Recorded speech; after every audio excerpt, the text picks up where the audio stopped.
ईदगाह गुटाला बेगमपेट माधवपुर आलमगीरी में नमाज ईद उल फितर अदा की गई। मुसल्लियों की बड़ी तादाद ने यहां पहुंचकर नमाज ईद अदा की।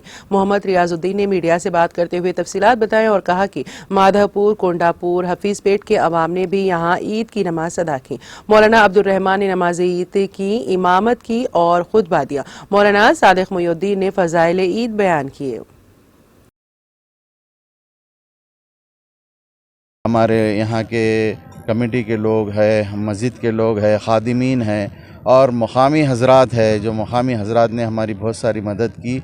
और जो है यहाँ के स्टूडेंट्स है, आईटी के स्टूडेंट्स है, आईटी के स्टूडेंट्स भी जो है खिदमत में सब हिस्सा लिए। इतना बड़ा काम खाली मस्जिद के अमले से पूरा नहीं हो सकता था, तो सबके ताउन से, सबकी मदद से पूरा काम रात दिन बहुत बेहतरीन इंतज़ाम हुआ और हैदराबाद तेलंगाना में एक अच्छा पैगाम गया।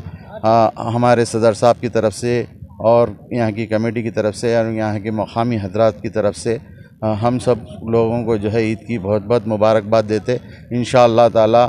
और म्यूनसिपालिटी डिपार्टमेंट का और इसी तरीक़े से जो है पानी वाटर वर्क्स डिपार्टमेंट का, इलेक्ट्रिसिटी डिपार्टमेंट का और जो है सो प्रेस का, हमारे सब लोग यहाँ के नौजवान साथियों का, सबका हम शुक्र और हमारी पूरी मस्जिद की इंतज़ामिया की तरफ से और मुकामी हज़रात की। जैसा मौलाना ख़तीब साहब बताया अभी, अब्दुल रहमान साहब, बहुत ख़तीर तादाद में यहाँ पे ईद की नमाज़ हुई। तकरीबन हम 4-5 दिन से ईद की नमाज़ के लिए ईदगाह गुटाला बेगमपेट में इंतज़ामात कर रहे थे और उसके बाद में जो है तकरीबन एक 40,000 आदमी से ज़्यादा लोग जो है ईद की नमाज़ अदा करे।